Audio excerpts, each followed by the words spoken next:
Final గా ఏం చెప్తున్నారంటే నువ్వు జ్ఞాన మార్గాల్లో కానీ కర్మ మార్గాల్లో కానీ ఆ కైవల్యాన్ని చేరే ప్రయత్నానికి నీ జ్ఞానాన్ని అనబడే శక్తి వాడమంటున్నారు. అది అంతవరకు అది తెలియజేశారు. ఇప్పుడు మనం చెప్పుకున్నవన్నీ కూడా ఈ స్కై అనబడే సులభతర కుండలిని యోగంలో పర్సనాలిటీ డెవలప్మెంట్ అనబడే ఈ రోజు అంటే వాళ్ళు ఆ రోజు జూలై 29న వాళ్ళు పెట్టుకున్నారు ఆ క్లాసుల్లో నేర్పుతారు.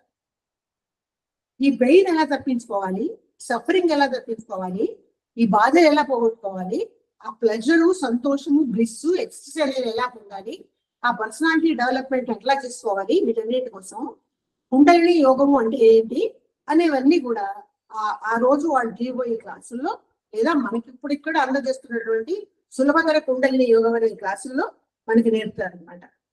ఇప్పుడు దీన్ని ఒక సులభతర కుండలిని యోగమే కాదు, మనోవికాస యోగ విద్య అని కూడా అంటారు ఈ విద్య. తర్వాత పరిణామ క్రమము అనబడే ఎవల్యూషన్ లో మానవుడు ఒక వండర్ఫుల్ స్ట్రక్చర్లే తయారయ్యారని చెప్తున్నాడు. పరిణామ క్రమం అంటే ఎవల్యూషన్. ఎవల్యూషన్ లో మానవుడు ముందు చెట్లు, తర్వాత యానిమల్స్, తర్వాత పక్షులు తర్వాత క్రిములు, కీటకాలు, పక్షులు, యానిమల్స్, మనిషి ఎవల్యూషన్ లో తయారవుతూ వచ్చారు. ఈ చివరిగా ఏర్పడిన మనిషికి 6th సెన్స్ ఉంది. ఇటువంటి మానవుడు ఒక్కడే ఒక వండర్ఫుల్ స్ట్రక్చర్ అంటున్నారు స్వామీజీ. మిగతా జీవులు ఎవరు అంత వండర్ఫుల్ కాదనమాట. ఆయనకి 6th సెన్స్ ఉంది కాబట్టి, జ్ఞానం ఉంది కాబట్టి మానవుడే అంత గొప్పవాడు. ఇటువంటి మానవుడు ఏం చేయాలంటే ఆయన లైఫ్ ఫోర్స్ అనబడే మూలాధార చక్రం మీద ధ్యానం చేయాలి. స్కైలో నేర్పుతారు ఎలా చేయాలో అన్నది స్కైలో నేర్పుతారు. మూలాధార చక్రం అంటే దాని ఈస్టర్న్ సైన్స్ ఉంటారే వాళ్ళు కుండలిని అంటారు. అదే మన ప్రాణశక్తి. మన ప్రాణశక్తి కణాల రూపంలో మూలాధార చక్రం దగ్గర ఉన్నటువంటి ఆ మూలాధార చక్రమే జీవదాత కేంద్రం. అందులో ఉంటుంది మన ప్రాణశక్తి కణాల రూపంలో ఉంటుంది. ప్రాణశక్తి కూడా భగవంతుడి నుంచి తన్మార్పుగా మనకు ఏర్పడినదే. అక్కడ ఉంటుంది ఆ మూలాధార చక్రమే సోలు, అదే ఆత్మ, అదే కుండలిని. ఈ కుండలిని అనబడే లైఫ్ ఫోర్స్ ప్రాణశక్తి కణాల మీద ధ్యానం చేయమని చెప్తారు. ధ్యానం ఎక్కడ చేయాలి? ముందుగా మూలాధార చక్రం దగ్గర చేయాలి. మూలాధార చక్రంలో ఉన్నటువంటి ఆ కుండలిని పవర్ ని తీసుకొచ్చి వెన్నెంపు ద్వారా తీసుకొచ్చి ఇక్కడ పెడతారు వేదాంత మహర్షి. అప్పుడు మొదటిగా చేసే ధ్యానం ఇక్కడ. అది దాన్ని కుండలిని యోగా అని కూడా పూర్వకాలంలో సైన్స్ అనేవారు.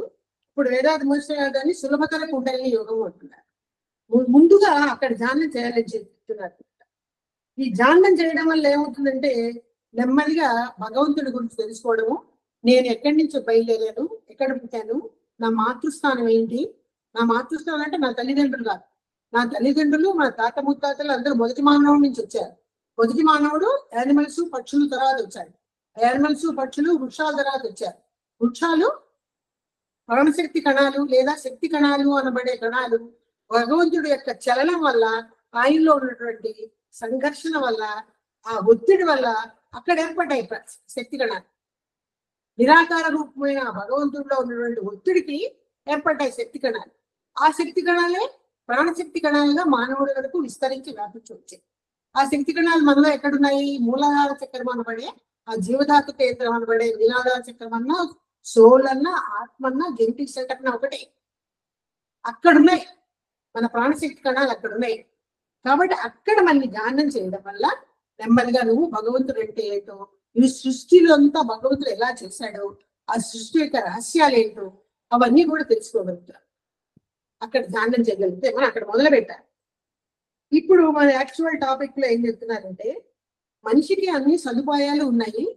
డబ్బు ఉంది, ధనం ఉంది, ఉద్యోగం ఉంది, సంపాదన ఉంది, సంతానం ఉంది, మంచి సంతానం ఉంది, దాన ధర్మాలు చేసే శక్తి ఉంది, అన్ని రకాల గా జీవితాన్ని గడిపే శక్తి ఉన్నా కూడా మానవుడికి ఈ పెయిన్, సఫరింగ్ ఎందుకు వస్తున్నాయి? ఎంత వెల్ ఎస్టాబ్లిష్డ్ అయిన వాళ్ళకైనా కూడా జీవితంలో ఏదో ఒక రోజు ఒకలాంటి బాధ కానీ, కష్టం కానీ, మానసిక వేదన కానీ కలగకుండా ఉండదు. ఎవరికైనా అది కలుగుతూనే ఉంటుంది, ఏ రకంగా ఎస్టాబ్లిష్ అయిన వాళ్ళకైనా. అది ఎందుకు కలుగుతుంది? నాలో ఏంటి లోపు? నేను ఇంత సద్ధర్మాలు చేస్తున్నాను, ఇంత చక్కగా ఉన్నాను, ఇన్ని దానాలు చేస్తున్నాను, ఇంత భక్తిభావంలో ఉన్నాను, ఎందుకు వస్తుంది నాకు అనే ప్రశ్న చాలా మందికి వస్తుంది. దానికి వేదాంత మహర్షి గారు చాలా చక్కటి జవాబు చెప్తున్నారు. ఎట్లా చెప్తున్నారంటే, మన శరీరంలో మనకి 2 రకాలైనటువంటి పొరంతో కొన్ని ముద్దలు ఉంటాయి. ఆ ముద్దలు ఇందాక మనం చెప్పుకున్న ఆత్మ అనబడే సోలులోనే ఉంటాయి, ప్రాణశక్తి కణాల్లోనే ఉంటాయి, జీవదాత కేంద్రాల్లోనే ఉంటాయి, మూలాధార చక్రం దగ్గరే ఉంటాయి ఆ ముద్రలకి. అవి 2 రకాలు. ఒకటి ఏంటంటే సంచిత కర్మలు, తల్లిదండ్రులు నుంచి కానీ తాత ముత్తాతల దగ్గర నుంచి కానీ వాళ్ళ ప్రవర్తనలో మొదటి మానవుడి నుంచి నెమ్మదిగా తయారై తల్లిదండ్రుల వరకు తయారైనటువంటి వాళ్ళ నుంచి మనం జన్మించాం కాబట్టి వీళ్ళ దగ్గర నుంచి ఉన్నటువంటి వాళ్ళ ప్రవర్తనలో ఉన్న మంచి చెడు అనే యొక్క పనులు కానీ కార్యక్రమాలు కానీ ఆలోచనలు కానీ చిన్న చిన్న ముద్రలనే వాళ్ళ జీవదాత కేంద్రంలో ఉన్నాయి. ఆ జీవదాత కేంద్రంలోనే సీడ్ సెల్స్ అనబడే ఈ స్పర్ము ఎక్కువ ఉంటాయి. శుక్ల శూణితాలు అంటారు వాడు. స్త్రీ బీజాంశము, పురుష బీజాంశం, ఇవి 2 కూడా అక్కడే ఉంటాయి. అవి కూడా ఆ స్త్రీ పురుష బీజాంశాలు 2 కలయబట్టే సంతానం వల్లే మనం ఏర్పడ్డాం. కాబట్టి ఆ ప్రాణశక్తి కణాలలో ఆ సీడ్ సెల్స్ లో ఉన్నటువంటి ఆ ముద్రను నువ్వు జన్మ తీసుకున్నప్పుడు నువ్వు తల్లి గర్భంలో ఉండగానే నీలో ఏర్పడిన జెనెటిక్ సెంటర్ లో నీ ఆత్మలో అప్పుడే ముద్రలు వచ్చేస్తాయి సంచిత కర్మలు. అవి మోసుకునే మనం జన్మ తీసుకుంటాం. కాబట్టి నువ్వు ఎంత మంచి కార్యక్రమాల్లో ఉన్నా, ఎంత వెల్ ఎస్టాబ్లిష్ అయినా నీకు ఎందుకు కష్టాలు వస్తున్నాయి అంటే ఆ సంచిత కర్మలు నీలో ఉండబట్టి అది నువ్వు అనుభవించాలి.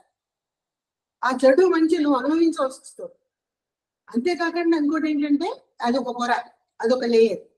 ఇంకా ఆ లేయర్లోనే ఇంకోటి ఏంటంటే ఈ పశువులు, పక్షులు, యానిమల్స్ అవి కూడా ఒక బల్లి ఒక పురుగుని తింటుంది. అది కూడా సిన్నే, పాపమే. అది బల్లి వరకు పాపం కాదు, కానీ దాని జీవదాత కేంద్రంలో ఉన్న ఆ ముద్ర మానవుడి వరకు వచ్చి చేరుతుంది. ఆ మొదటి మానవుడి నుంచి ఒక్కొక్క మానవుడు జనరేషన్ లో మన వరకు వచ్చింది, మన తల్లిదండ్రులకు వచ్చి మనకు వచ్చింది. కాబట్టి ఆ ముద్ర తాలూకు కష్ట నష్టాలు కూడా మనం అనుభవించాలి జీవితంలో. తర్వాత రెండో లేయర్ ఎట్లా ఉంటుందంటే ప్రారంభ కర్మలు. అవి మీ అందరికీ తెలుసు. మనకు 3వ ఏడు వచ్చినప్పటి నుంచి మనం ఏం చేస్తామంటే సంచిత కర్మలు అనుభవిస్తూనే ఉంటాం. సంచిత కర్మల్లో మనం అనారోగ్యంతో ఉండాలి అనే కర్మ ఉందనుకోండి, అనారోగ్యం వాళ్ళు అవ్వాల్సిందే, తప్పదు. అలాగే ప్రారంభ కర్మలు ఏంటంటే మనం కూడా కొన్ని పనులు చేస్తాం. మనం చేసే పనులన్నీ ఎప్పుడు సత్యంగా, ట్రూత్ గా, మంచిగానే ఉంటావు. మన ప్రవర్తనలో, మన ఆలోచనలో, మన పనులలో కూడా పొరపాట్లు, తప్పులు, ఒకళ్ళకి బాధ పెట్టే పనులు, ఇంకోళ్ళకి హింసించే పనులు, ఒకళ్ళకి కొట్టే పనులు. పిల్లల్ని కొడతాం, చదువుకోవాలి, బాగా చదువుకోలేదు, సరిగ్గా మేనరిజమ్స్ చేయలేదు, చిన్న చిన్నవి పెద్ద పెద్దవి ఎన్నో తప్పులు మనం కూడా చేస్తూనే ఉంటాం. తెలిసి తెలియక ఎన్నో చేస్తాం. తెలిసి చేసి కొన్ని, తెలియక చేసి కొన్ని.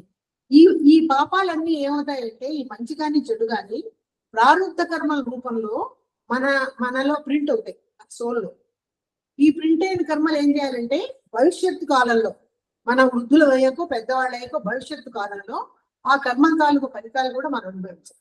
అవి ఎలా ఉంటాయి? శరీరానికి వచ్చే అనారోగ్యాలు కానీ, మనసుకు వచ్చే వికలం కానీ, డిప్రెషన్స్ కానీ, మానసిక వేదనలు కానీ, ఆపరేషన్స్ కానీ, క్యాన్సర్ లాంటి జబ్బులు కానీ, ఏవైనా ఇవన్నీ కూడా మన కర్మఫలాలే. ఇవన్నీ మీరు అనుభవించి తీరాలి అని చెప్తున్నారు స్వామీజీ. ఇవన్నీ అనుభవించడం మీకు తప్పదు. ఇవన్నీ అనుభవించవలసిన అవసరం మానవుడికి ఉంది. ఆ కర్మలు అలా పనిపెట్టుకు వచ్చాయి.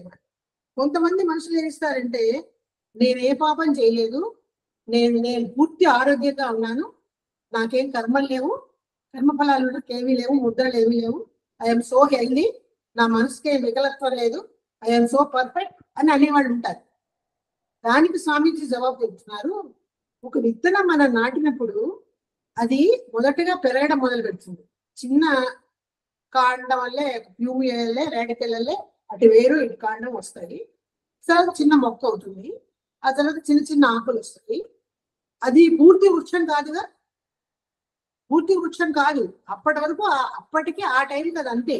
తర్వాత కాలక్రమేణా అదేమవుతుంది, కొంచెం చెట్టు అవుతుంది, ఆ తర్వాత వృక్షం అవుతుంది, తర్వాత ఆకులు వస్తాయి, పూలు వస్తాయి, పళ్ళు వస్తాయి, కాయలు వస్తాయి. అదే రకంగా నీ జీవితంలో కూడా ఈ రోజు నువ్వు ఆరోగ్యంగానే ఉన్నావు, మానసికంగా హ్యాపీగా ఉన్నావు, కానీ ఎవరు చెప్పగలరు భవిష్యత్తులో నువ్వు ఎలా ఉంటావు? చుట్టూ ఉన్న కాలాన్ని నేను పెంచి పెద్ద చేస్తున్న కొద్దీ, ఈ వాతావరణానికి నువ్వు పెరిగి పెద్దవాడు అవుతుంది, ఏదో ఒక రోజు నీ కర్మలను అనుభవించి పరిస్థితి నీకు ఏర్పడుతుంది. ఈ రోజు నేను బాగున్నాను కాబట్టి నాకేమీ లేవు అనుకోవడం చాలా తప్పు అంటున్నారు ఆయన. సరే ఇప్పుడు ఏం చెప్తున్నారంటే ఈ ఇంప్రింట్స్ ని చెడ్డ పనులు చెడ్డ ఆలోచనలు చేసి తరతరాల నుంచి సంచితంలో వచ్చిన ప్రారంభంలో వచ్చిన సిన్ ఇంప్రింట్స్ గుడ్ ఇంప్రింట్స్ అని 2 రకాలు. సిన్ ఇంప్రింట్స్ అంటే పాపం ముద్రలు, గుడ్ ఇంప్రింట్స్ అంటే వర్చ్యూస్ అంటారు, మంచి కార్యాలకు సంబంధించిన ముద్రలు. ఈ 2 రకాలు మన సోల్లో ఉన్నాయి కదా. ఈ సిన్ ఇంప్రింట్స్ ని నెమ్మదిగా ప్రక్షాళన చేసుకోవాలి. ప్రక్షాళన కార్యక్రమాలు మనకి స్కై యోగాలు చెప్తారు. గుడ్ ఇంప్రింట్స్ ని అలా ఉంచుకోవాలి. గుడ్ ఇంప్రింట్స్ ద్వారా ఇప్పుడప్పుడే వెళ్ళరు, ఎప్పుడో లాస్ట్ లో దైవంలో ఒకటిగా కలిసిపోవాలంటే అవి కూడా కరిగిపోవాల్సి వస్తుంది. ప్రస్తుతానికి వాటి జోలికి వెళ్ళకంటే గుడ్ ఇంప్రింట్స్ ని అట్లా ఉంచుకోవాలి. ఈ సిన్ ఇంప్రింట్స్ ని ప్రక్షాళన చేసుకోవాలి. ప్రక్షాళన చేసుకోకపోతే ఏమవుతుందంటే లిబరేషన్ అంటే ఏంటి, ఈ ఈ కష్టాలు దుఃఖాలు బాధలు వాటి నుంచి బయటపడ్డాం. ఆ లిబరేషన్ అనేది నీకు సిన్ ఇంప్రింట్స్ నీ మూలాధార చక్రంలో నీ సోల్లో ఉన్ననా నీకు రాదు. వాటి ప్రక్షాళన చేసుకుంటేనే నీకు కొంతవరకు లిబరేషన్ లభిస్తుంది. ఆ తర్వాత పర్ఫెక్షన్ అనబడే భగవత్ సాక్షాత్కారానికి మెడిటేషన్ చేసుకోవడానికి, ధ్యానం చేయడానికి, లేదా భక్తి మార్గంలో పూజలు సంస్కారాలు చేస్తూ ఆ రకంగానైనా కోరుకున్న కైవల్యాలు చేయడానికి కావాల్సిన అవకాశాలు కానీ లిబరేషన్ ఉంటారు. ఇవి పోగొట్టుకుంటేనే కానీ ఆ శక్తి రాదు, అది రాదు.